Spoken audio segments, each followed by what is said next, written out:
गर्मियां तेज होते भी जब प्रदेश कांग्रेस कमेटी ने एक बैठक लिया, बैठक में साफ कर दिया कि अब जो भी आवेदन है, जो भी उम्मीदवार रहेंगे, आवेदन ब्लॉक स्तर से करेंगे। ब्लॉक स्तर के बाद जिला स्तर के बाद फिर नाम का पैनल तय होगा, वहां पर सहमति बनाकर प्रदेश स्तर पर भेजा जाएगा। यहाँ पर हम आज बिंद्रानगर विधानसभा के देवभोग में खड़े हैं। 5 दावेदारों ने यहाँ पर एक साथ फॉर्म भरा है। सबसे पहले तो मैं आपको परिचय करा दूं, संजय नेताम है जो ये वर्तमान में जिला पंचायत के उपाध्यक्ष हैं और काफी सक्रिय हैं। आदिवासी कांग्रेस के प्रदेश अध्यक्ष हैं जनक ध्रुव, ये भी लंबे समय से पार्टी का नेतृत्व कर रहे हैं, क्षेत्र की समस्याओं को लेकर काम कर रहे हैं। इसके साथ साथ धन सिंह मरकाम जी हैं, वरिष्ठ आदिवासी नेता हैं और साथ में कांग्रेस पार्टी के भी नेता हैं। लंबे समय से इन्होंने भी सक्रियता दिखाई और काम कर रहे हैं। और सेवन पुजारी हैं और लंबोदर ध्रुव हैं, इन्होंने भी, ये युवा हैं, इन्होंने भी पहली बार टिकट की मांग की है। सबसे पहले मैं संजय नेताम जी के पास जाऊंगा और उनसे बातचीत करेंगे। नेताम जी, आपने टिकट के लिए आवेदन किया है, आपकी दावेदारी कितनी ज्यादा मजबूत आप मानते हैं? प्रदेश कांग्रेस कमेटी का निर्देश है कि ब्लॉक स्तर पे आवेदन भरे जाएंगे और जितने भी वहाँ पे दावेदार होंगे वो पहले ब्लॉक स्तर पे देंगे। और आज मैंने ब्लॉक कमेटी के अध्यक्ष सम्मानीय भूपेंद्र मांझी जी जो देवभोग के हैं, उनके समक्ष मैंने दावेदारी हेतु अपनी आवेदन यहाँ पे दिया हुआ है। और निश्चित है कि हम लोग जो काम किए हैं, प्रदेश सरकार की जो योजनाएं हैं, उस योजनाओं को हम लोग जन जन तक पहुँचाने में महत्वपूर्ण भूमिका निभाई हुई है। और लगातार जनता के बीच में जाकर के जो उनके सुख दुख है, उनके हमें लगातार साथ दिए हैं। और उसी परिप्रेक्ष्य में हम लोग लगातार संघर्ष किया। हमारी सरकार नहीं थी तब भी हम लोगों ने संघर्ष किया है। और उस संघर्ष का फल रहा कि 2018 में पार्टी ने मुझे विश्वास करके टिकट दिया था। और इस बार भी मैंने पूरी तैयारी के साथ में और पूरे विधानसभा का दौरा लगातार मैंने किया है, एक एक जनता के बीच में और एक एक गांव में जाकर के मैंने सरकार की नीतियों को, सरकार की कामों को, पार्टी की विचारधाराओं को लगातार मैंने पहुंचाने में एक प्रयास किया है। और आज मैंने अपनी दावेदारी ब्लॉक कमेटी के समक्ष मैंने दिया है। संजय जी, पिछले चुनाव में काफी कम अंतर से आपके जीत और हार का अंतर रहा, कहाँ पर कमी रह गई या कहाँ पर मेहनत करने की आवश्यकता थी, उस चुनाव को आप जीत नहीं सके? हाँ, निश्चित है, तो कुछ कमियां रही। और कुछ हमारे जो कांग्रेस के पूर्व विधायक रहे ओंकार शाह जी, वो गोंडवाना गणतंत्र पार्टी से लड़े और लगभग हमारा 19,022 वोट हमारा कटा हुआ था। तो हमने कहीं ना कहीं एक प्रयास किया उनको मनाने का भी, वो नहीं माने और गोंडवाना गणतंत्र पार्टी से लड़े। तो उससे भी पार्टी को बहुत नुकसान हुआ है और उस नुकसान की वजह से हम लोग कहीं न कहीं पीछे रह गए। और उस जो भी कमियां रही, और इस 5 साल में हमने उस कमियों को पूरा किया है और एक प्रयास किया है कि हम सब एक मंच में आकर के, जितने भी हमारे दावेदार हैं, एक मंच में आकर के हम एक प्रयास करें कि जिसको भी टिकट मिले। और इस बार कांग्रेस पार्टी के लिए अपने को काम करना है और पार्टी के लिए काम करके निश्चित है कि जो ऊपर जो दिशा निर्देश रहेगा, हाईकमान का जो निर्देश रहेगा, हाईकमान जिसको भी टिकट के लिए वो करते हैं, तो निश्चित हम लोग सारे लोग एक साथ हम लोग मेहनत करेंगे। ये हमारा एकजुटता का एक प्रयास है। तो ये थे संजय नेताम, वर्तमान में जिला पंचायत उपाध्यक्ष और कांग्रेस के सक्रिय नेता हैं। अब हम आदिवासी कांग्रेस के प्रदेश अध्यक्ष जनक ध्रुव जी से बात करेंगे। किसी परिचय के तो मोहताज है ही नहीं, आप जानते ही होंगे। जनक जी, सबसे पहला सवाल, आप लोग 5 दावेदार हैं, संजय नेताम जी, आप, धन सिंह मरकाम जी, सेवन पुजारी जी, लंबे समय से आप लोग मेहनत कर रहे हैं। लेकिन मैं आपको बता दूं, 2 नौकरशाहों ने भी बाकायदा नौकरी छोड़कर मैदान पर आ गए हैं। उनका भी दावा है कि उन्हें टिकट मिल रहा है, क्या कहेंगे? निश्चित रूप से हम लोग सब दावेदार हो सकते हैं, लेकिन पार्टी हाईकमान का जो गाइडलाइन है, उस गाइडलाइन में पार्टी कमान के जो हमारे नेता लोग हैं उसका फॉलो करेंगे, ऐसा हमारा मानना है।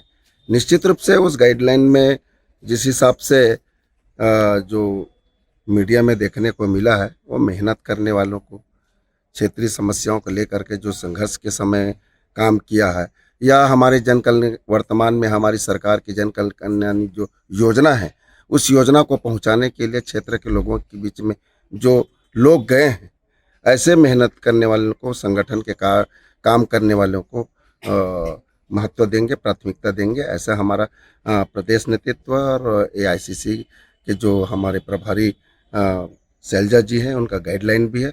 निश्चित रूप से उस गाइडलाइन का फॉलो होगा। हम सब प्रत्याशी सभी हो सकते हैं, लेकिन पार्टी हाईकमान जिस किसी को भी प्रत्याशी बनाएंगे, निश्चित रूप से हम सब लोग एक साथ मिलकर के काम करेंगे। जनक जी, बीजेपी का तो दावा है, जो उसके पूर्व मंत्री अमर अग्रवाल, उनका कहना है कि बीजेपी का अवैध किला है, इसे कोई नहीं भेद पाएगा।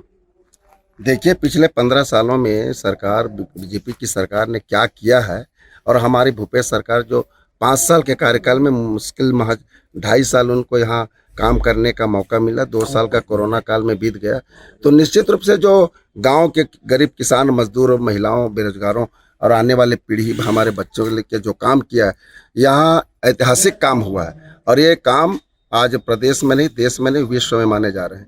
और निश्चित रूप से आने वाला जो समय होगा ये बिंद्रानगढ़ के लिए बदलाव होगा।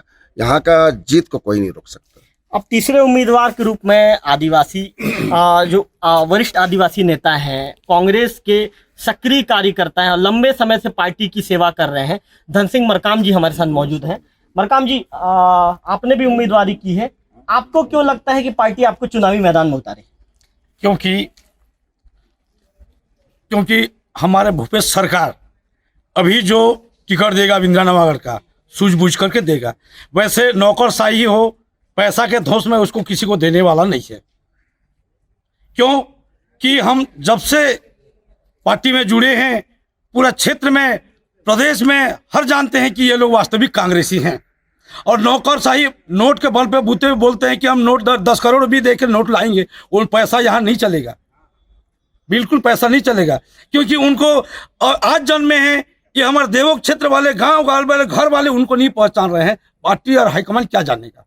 इसीलिए मैं यही चाहता हूं कि हम जो अभी पांचों हैं, कोई बोल दे कि ये पार्टी का है या नहीं, और उसको अपने पार्टी वाले भी अपना पार्टी का बोल पहचानने के लिए थोड़ा सा दिक्कत पड़ेगा, और उसी में जाएगा तो। और मैं क्या कर सकता हूं, हमारा दुर्भाग्य बिंद्रानवागढ़ का। तो आपका कहना है कि नया कैंडिडेट उतारने से कांग्रेस को नुकसान होगा? बिल्कुल नुकसान, बिंद्रानवागढ़ के लिए नुकसान होगा। बाकी कांग्रेस के लिए, भूपेश के लिए नुकसान नहीं है, नुकसान होगा हमारा बिंद्रानवागढ़ का।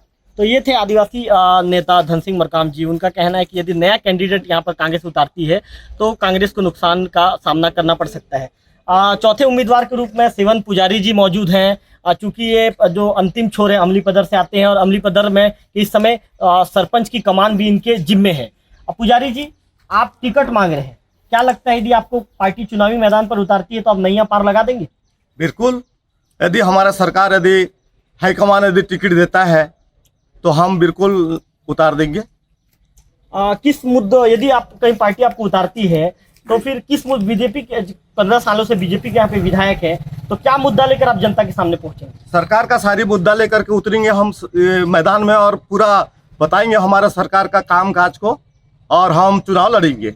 पांचवें उम्मीदवार के रूप में एक युवा जो लंबूधर ध्रुव ने यहाँ पर फॉर्म भरा है। चूंकि वो पहली बार उन्होंने ब्लॉक कांग्रेस कमेटी को उन्होंने आवेदन सौंपा है, उनसे बातचीत करेंगे। ध्रुव जी, आपने पहली बार चुनावी मैदान में आने के लिए आपने आवेदन किया है, आपके आवेदन करने का कारण क्या, चुनाव आप क्यों लड़ना चाहते हैं? देखिए, मैं इस क्षेत्र बिंद्रानगढ़ खास करके देख रहा हूँ कि यहाँ जो विकास की जो बातें हैं बिल्कुल जीरो है। बीजेपी सरकार जो है ना 15 साल थी और 15 साल में 15 पैसे का काम नहीं हुआ है। वो तो पार्टी वाले बोलेंगे, वो अपना वाई लूटेंगे, लेकिन इनमें मैं देख रहा हूँ विकास की बातें यदि है, चाहे शिक्षा की हो, स्वास्थ्य की हो, या मूलभूत जो सुविधाएं, वो टोटल जैसे का वैसे पड़ा हुआ है। आज भी लोग राजनीति बस करने जानते हैं, लेकिन यहाँ के जो क्षेत्र के जो विकास जो होना चाहिए उसके बारे में बिल्कुल 0% है। इसलिए मैं चाह रहा हूँ कि युवाओं को लेकर के, वैसे भी क्या है, सामाजिक दृष्टि से गुणवाना समाज से आता हूँ, जिला अध्यक्ष हूँ और हमारे ध्रुव समाज का अध्यक्ष हूँ।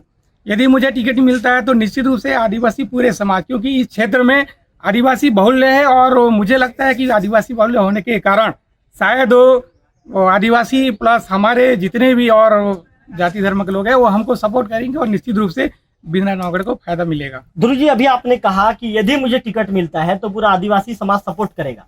यदि आपके पार्टी के 4 कैंडिडेट को यदि टिकट मिलता है तो क्या समाज सपोर्ट नहीं करेगा? नहीं, मेरा मतलब ऐसा है कि देखिए, मैं इस पे जुड़ा हुआ हूँ, पार्टी किसी को भी टिकट दे, और हमारे पार्टी में ऐसा नहीं लगता कि लंबूधर को टिकट मिलेगा तो उसको ही वोट देंगे, ऐसा वाली बात नहीं है। हाईकमान जिसको भी टिकट दे बिल्कुल उनका काम करेंगे, ये 100% है। लेकिन मैं व्यक्तिगत ये बोल रहा हूँ कि चूंकि मैं हमेशा जुड़ा हुआ हूँ, लिंक हूँ, इसीलिए मुझे लगता है कि आदिवासी समाज जो है ना बिल्कुल निश्चित रूप से मुझे सपोर्ट करेंगे, ऐसा मेरा मानना है। तो ये थे 5 उम्मीदवार। पांचों उम्मीदवार से हमने अलग अलग मुद्दों के लेकर बात की। पांचों उम्मीदवार का दावा है कि इस बार जो 15 साल का कांग्रेस का बिंद्रानगढ़ का वनवास टूटेगा।